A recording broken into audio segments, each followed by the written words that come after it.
Boa noite. O Presidente da República impulsou hoje o novo Procurador-Geral da República.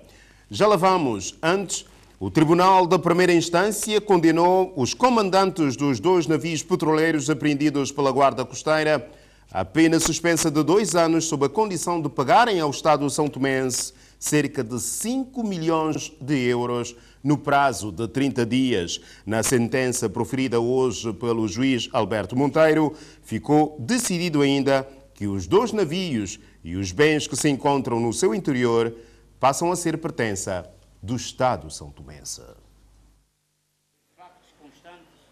A decisão do Tribunal da Primeira Instância foi proferida na manhã de hoje pelo juiz Alberto Monteiro, a quem recaiu o processo de caso de violação de espaço territorial são-tomense por 2 navios petroleiros estrangeiros.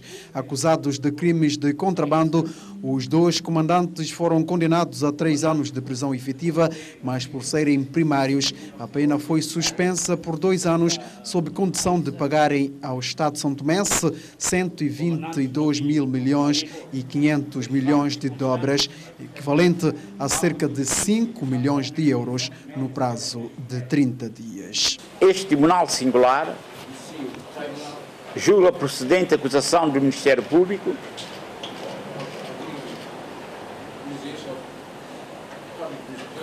e, em consequência, condena os arguidos Volchenko e Gulzen em coautoria material de um crime de contrabando previsto punido pelo artigo 274 do Código Penal, na pena de 3 anos de prisão a cada um, na taxa de justiça de 100 mil dobras, nos termos do artigo 126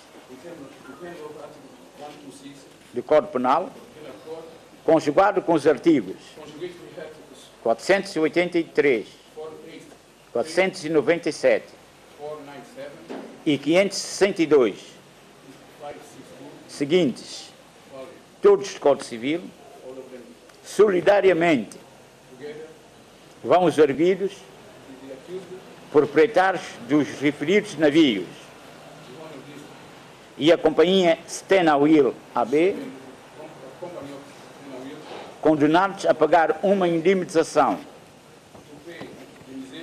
ao Estado da República Democrática de São Tomé e Príncipe no montante de 122 mil milhões e 500 milhões de dobras por danos patrimoniais e não patrimoniais causados ao Estado são-tomense. Tratando-se dos arguidos de delinquentes primários, nos termos do artigo 50, número 1 do Código Penal, 50, número 1 do Código Penal, suspendo a referida pena por um período de 2 anos, na condição de pagarem a referida indemnização no prazo de 30 dias. O Tribunal da Primeira Instância decidiu ainda que os 2 navios encontrados a realizar operação ilegal nas águas territoriais do país, bem como os bens que se encontram no seu interior, são a partir de hoje pertenças do Estado são-tomense. Nos termos do artigo 104, número 1, primeira parte do Código Penal, declaro perdidos a favor do Estado são-tomense os navios Dusty Integrity e Marida Melissa e toda a carga e mercadorias que os mesmos têm a bordo, bem como as respectivas documentações. Esta decisão do Tribunal de Primeira Instância mereceu reação imediata dos advogados das partes. Guilherme Pócer da Costa, como defensor do governo, considerou justa a sentença. Eu acho que nós estamos a viver realmente um momento histórico da nossa justiça, por duas razões. Primeiro, porque é a primeira vez que estamos a aplicar, portanto, um tipo de crime tipificado no novo Código Penal. E segundo, porque realmente tem sido um pouco preocupação e tem sido objeto de muita especulação e para alguns alguma estupefacção o facto da presença de vários navios nas nossas águas territoriais e muitos deles sabendo nós que não o fazem cumprindo as formalidades exigidas pelo nosso Código Aduaneiro. Portanto, por essas duas razões, eu acho que, de certo modo, poderei considerar que a justiça foi feita. Já Pascoal Daio e Alberto Paulino, advogados dos comandantes dos barcos, consideraram absurda a decisão do juiz Alberto Monteiro. Por isso, vão recorrer ao Supremo Tribunal de Justiça. Essa decisão parece-nos muito absurda e sai fora de todos os limites. Essa é a primeira observação, mas eu não faço comentários de natureza política. Nós somos advogados e somos chamados a interpretar a lei. Vamos demonstrar ao Supremo Tribunal que esta interpretação que foi feita pelo Tribunal da Primeira Instância viola um dos princípios mais elementares relativamente à realização metodológica do direito. Uma lei geral, que é o Código Decreto-Lei 39 de 2009, nunca pode nem poderá revogar uma lei especial, que é o Código do Contencioso Aduaneiro em vigor. Portanto, isso é básico em direito. O Tribunal São Tomense julga primeiro caso de contrabandos nas águas territoriais de São Tomé e Príncipe. Entretanto, através de um comunicado de imprensa, Sonangol Shipping Angola esclarece que nenhum dos dois navios e respectivas tripulações apreendidos são propriedades da Sonangol Limitada, tampouco se encontram ao seu serviço. A Sonangol Shipping declina qualquer responsabilidade pelos atos destes navios, ao mesmo tempo que reafirma o seu compromisso e respeito pelos procedimentos e normas legais internacionais de navegação marítima. O Presidente da República impulsou hoje o novo Procurador-Geral da República. Frederico Samba de Abreu garante que o Ministério Público terá que se reafirmar em competências que se prendem com os interesses dos menores trabalhadores e a legalidade democrática. Dias após a sua nomeação, Frederico Samba Viegas de Abreu foi empossado pelo chefe de Estado santomense como novo Procurador-Geral da República. Juro por minha honra cumprir e fazer cumprir a Constituição e as leis, defender a independência nacional, promover o progresso econômico, social e cultural do povo santomense e desempenhar com toda a lealdade e dedicação as funções que me são confiadas. Frederico Samba está consciente do desafio que tem pela frente e garantiu que a defesa dos interesses dos menores, trabalhadores e a legalidade democrática devem ser a prioridade do Ministério Público. Estou ciente da responsabilidade que tenho. O cargo do Procurador-Geral é um cargo que tem muita relevância em termos de Estado de Direito. As competências que o Ministério Público tem, que decorre do Estatuto do Ministério Público e a legislação processual penal, para além daquilo que são as fases preliminares do processo, o Ministério Público terá que se afirmar efetivamente em outras competências, sobretudo que tem que ver com a defesa dos interesses dos menores, dos trabalhadores, da legalidade democrática, da constitucionalidade e por aí fora. Portanto, eu penso que Santo Tomé e Príncipe tem muitos diplomas que foram aprovados recentemente e que reforçam a intervenção do Ministério Público. Além disso, é necessário criar condições materiais para os magistrados do Ministério Público e outras instituições afetos ao sistema judiciário para que possam desenvolver as suas ações no âmbito da persecução penal e a salvaguarda dos direitos e garantias dos cidadãos. Mas quem é Frederico Samba Viegas de Abreu, empossado hoje no cargo de Procurador-Geral da República? Frederico Samba Viegas de Abreu nasceu no dia 1 de novembro de 1976. Licenciou-se em Direito pela Universidade de Nanjing, na República Popular da China. De 2001 a 2005, foi assessor jurídico do gabinete da Presidente do Supremo Tribunal da Justiça de São Tomé e Príncipe. De 2005 a 2010, ocupou o cargo de juiz de direito para o Tribunal Regional do Príncipe. Foi ainda consultor da Unicef para a atualização do estudo de disparidade entre a Convenção dos Direitos da Criança e as legislações são-tomenses, vice-presidente da Comissão da Reforma Legislativa concernente ao acesso ao direito e aos tribunais. Recentemente desempenhava funções como membro do Conselho Superior de Magistrados Judiciais e juiz de direito para o Tribunal de Primeira Instância, segundo juízo civil. Agora, Frederico Samba Viegas de Abreu tem a missão de dirigir o Ministério Público. A Procuradora-Geral da República cessante garantiu que os poucos dias que esteve à frente do Ministério Público foram proveitosos. Elsa Pinto sublinhou, no entanto, que o novo Procurador-Geral da República tem pela frente um trabalho árduo. Apesar de ter estado na Justiça e tendo exercido várias vezes o cargo de Ministro da Justiça, portanto, deu-me a oportunidade de conhecer em profundidade os problemas, parte dos problemas que o país também tem numa perspectiva criminal. Portanto, acho que foi proveitosa, apesar de ser curta. Que tipo de trabalho deixa para o novo procurador? Portanto, sobretudo um trabalho de reestruturação, um trabalho de envolvimento de equipas, um trabalho bastante árduo. Ele terá que ter muita garra e muita força para continuar. O Governo nomeou hoje Inocêncio Batista da Costa, presidente do Conselho de Administração do Instituto de Inovação e Conhecimento, INIC.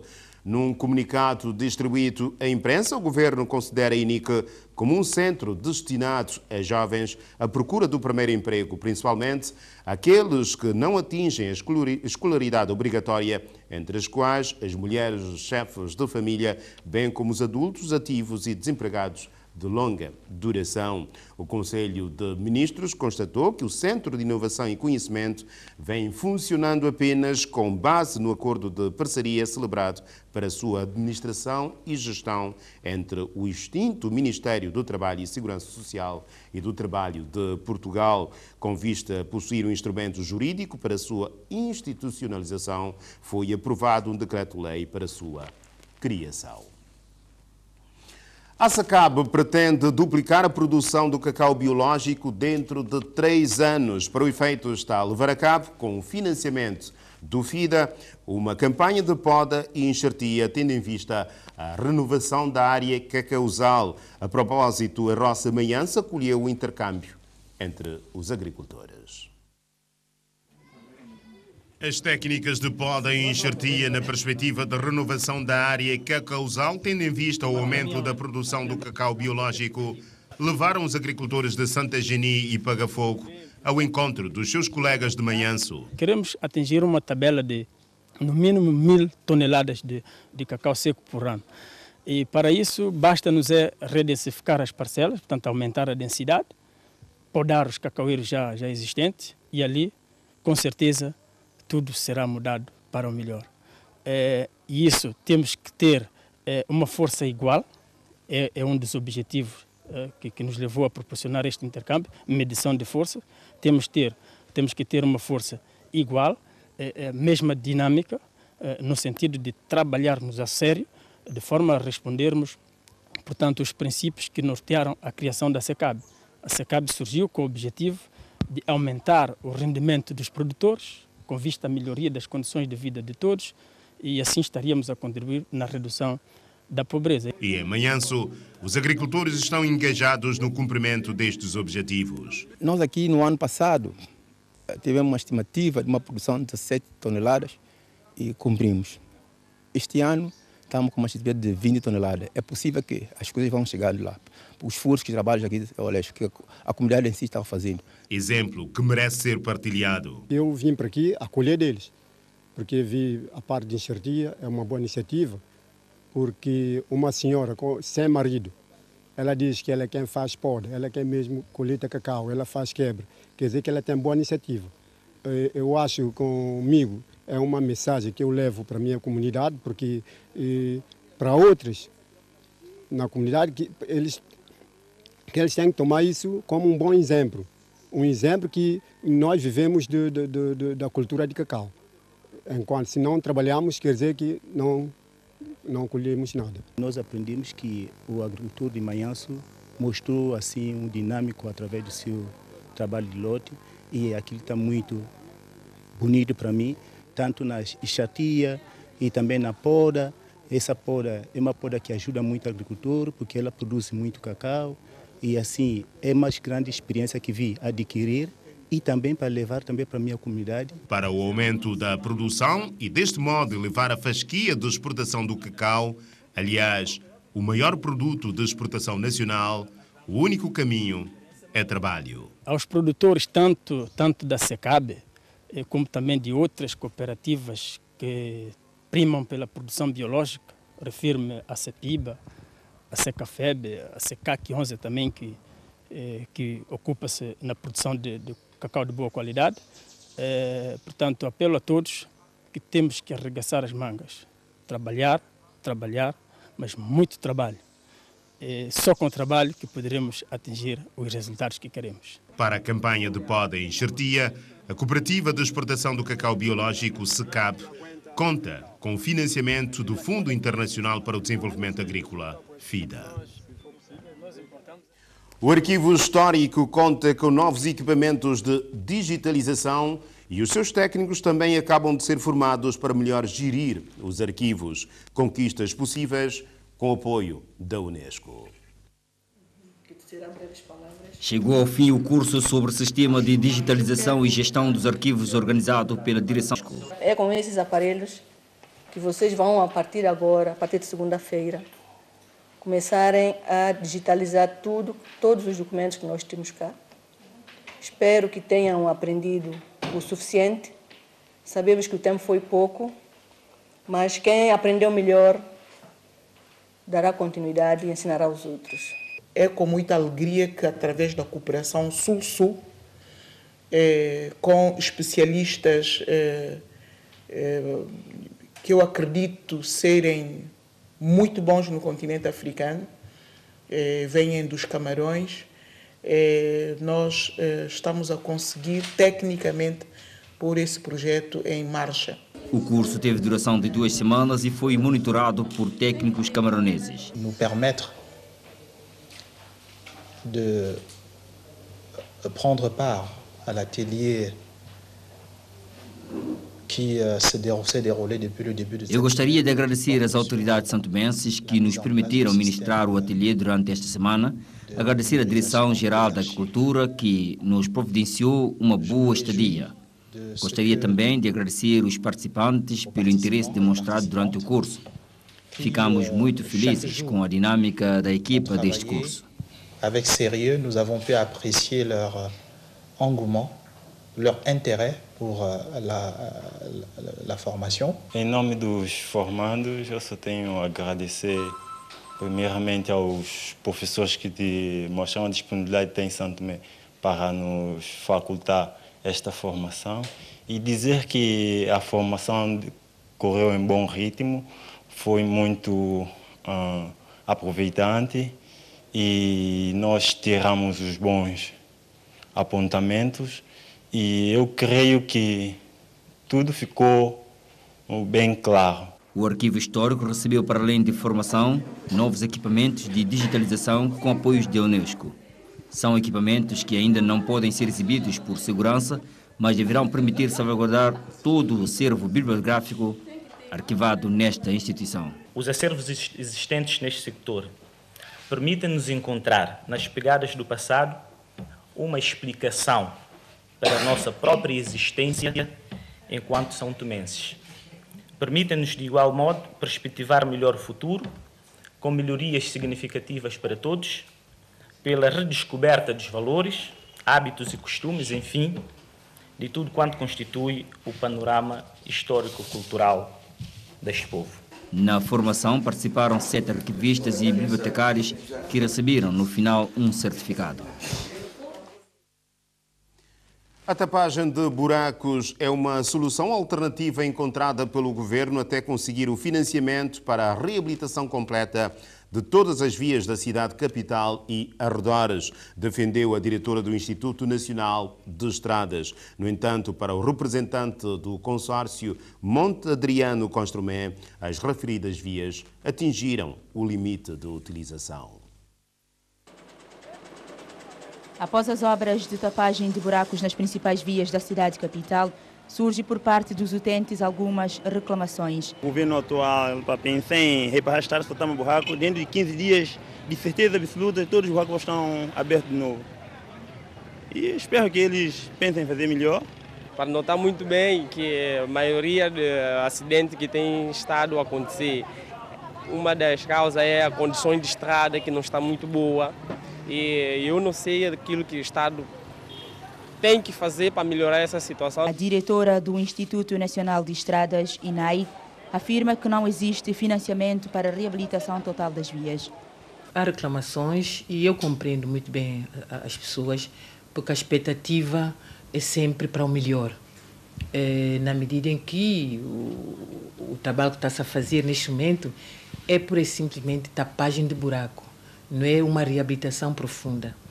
Já tivemos ocasiões de manifestar, de fazer por escrito e fazer propostas em termos de uma intervenção profunda ao nível da cidade capital, porque a tapagem de buraco é uma coisa de muito curto prazo.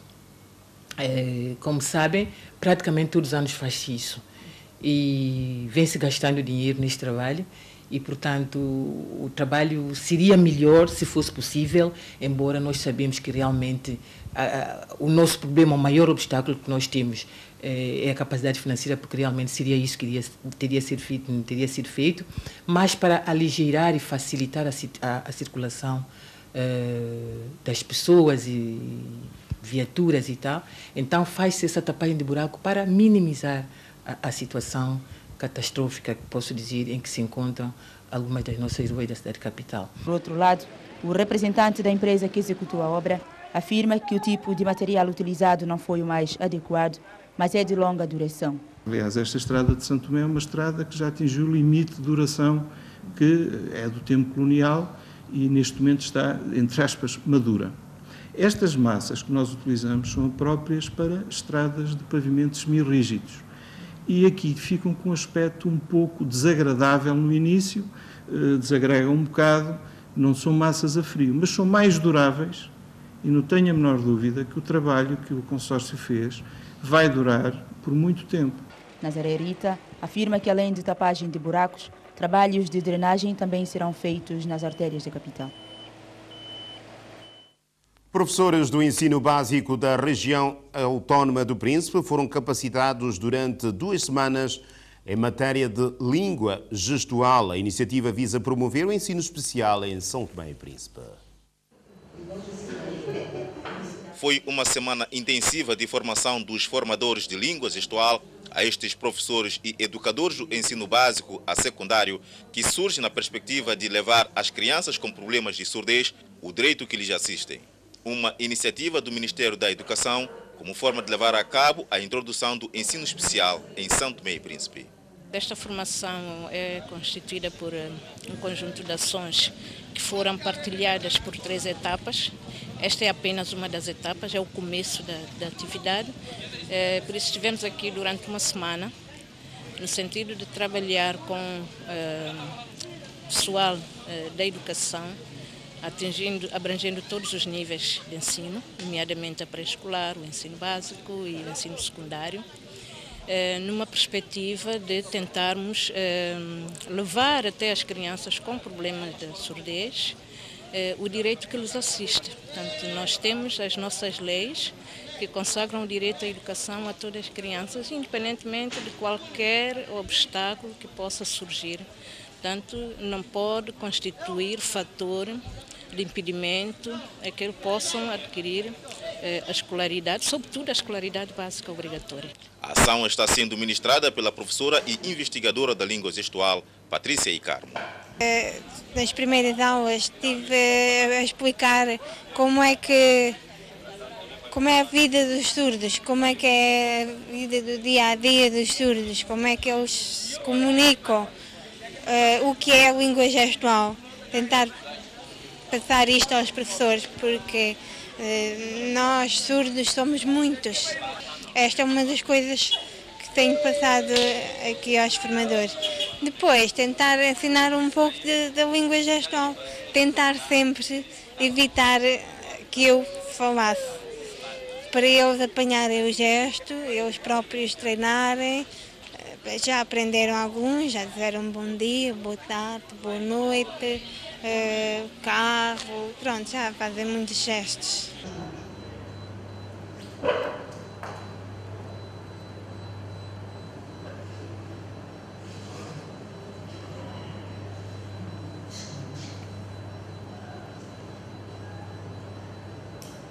Foi uma formação muito bonita, nós aprendemos e nós agora estamos capacitadas para ensinarmos a outras pessoas. A nível de surdez gestual, nós sabemos que nós não podemos utilizar a fala, só os gestos, mas nós aprendemos meio de transporte, tarefa aérea, marítimo, tudo com gesto. Nós aprendemos bom dia, boa tarde, boa noite. Aprendemos também eu, tu, ele, ela, nós, marido, amigo, namorados e muitas outras coisas. Nós aprendemos tudo que é para nós ensinar às nossas crianças. Dentro deste programa, constitui ainda a preparação de um dicionário da língua gestual santomense. Hoje é sexta-feira santa, por isso na Sé Catedral foi feita a celebração da palavra. Depois do Domingo de Ramos, este ato de celebração da palavra é em alusão à paixão e morte de Cristo. Hoje, sexta-feira santa, temos a recordação da morte e enterro de Cristo. Aquilo que nós assistimos aqui na Sé foi a celebração exatamente da paixão, que nos recorda esse momento da vida de Cristo, em que Jesus foi preso, foi condenado, foi crucificado, morreu por nós na cruz. O gesto de beijar a imagem é, segundo o bispo Dom Manuel Antônio, um sinal de veneração para com Deus. Não é que nós adoremos imagens, não adoramos imagens, mas neste dia recordamos perante a cruz o grande acontecimento que foi a morte do próprio Deus na cruz em Jesus Cristo. Pai nosso. É com esta celebração que deu origem em São Tomé e Príncipe à cultura do perdão, que, segundo ainda Dom Manuel Antônio, deve ser preservada.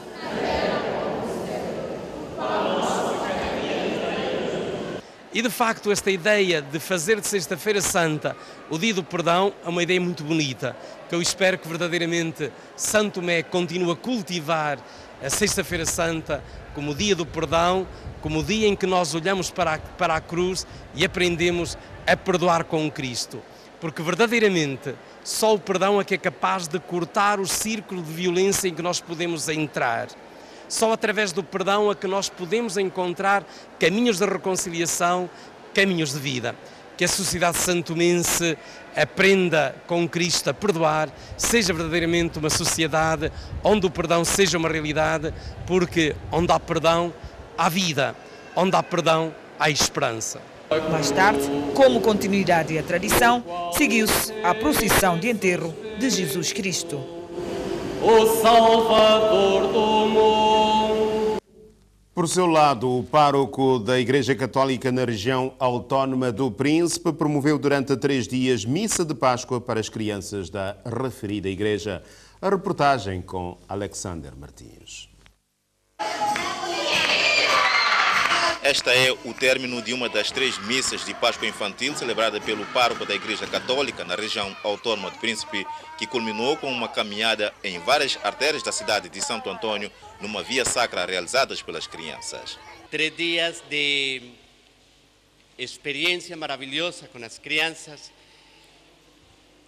encontrar-nos com Jesus durante esses 3 dias. O primeiro dia fizemos o caminho de Jesus que entra a Jerusalém, o segundo dia, o mandamento do amor, a instituição da Eucaristia e o rito do lava-pés. E hoje caminhamos incansavelmente pelas ruas desta hermosa ilha do Príncipe, com as crianças fazendo a Via Sacra. Uma nova experiência para os atores desta Via Sacra. Participou nesta caminhada, um sacrifício. Qual foi o seu papel?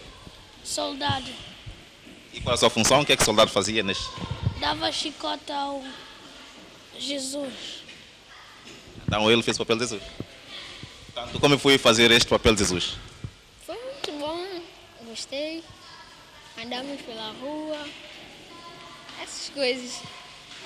Estiveste com aquela cruz a carregar, portanto é muito pesado. Sim, mais um pouco. Então foi Pilatão, gostei, encarreguei Jesus para o soldado e foi muito bom. Eu ajudei Jesus a carregar a cruz e gostou de fazer esse papel? Sim, gostei. Estava muito bonito, andamos na cidade toda. Sim, gostei. No final da cerimônia, o padre da Igreja Católica não escondeu a satisfação pelo sucesso desta iniciativa. Feliz, muito feliz. As crianças respondem à sua medida e pronto, estamos felizes em nome do padre Raul Herrera Franco, também sacerdote missionário. Estamos felizes em nome de todos, estamos felizes.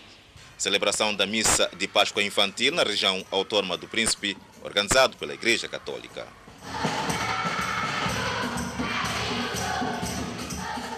Presidente do Conselho de Administração do Instituto de Inovação e Conhecimento, INIC.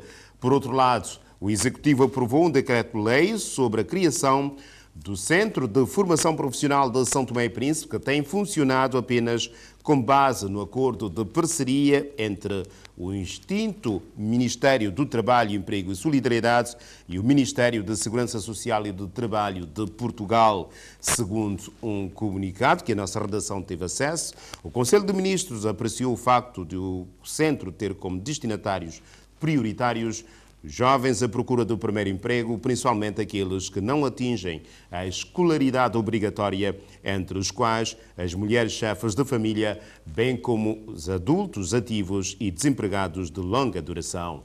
O decreto-lei serve de alicerce para a institucionalização do centro, de modo que possa legalmente materializar os seus objetivos. Portanto, fica a clarificação. A informação regressa amanhã no Jornal das 13. Boa noite, bom fim de semana e, antecipadamente, boa Páscoa.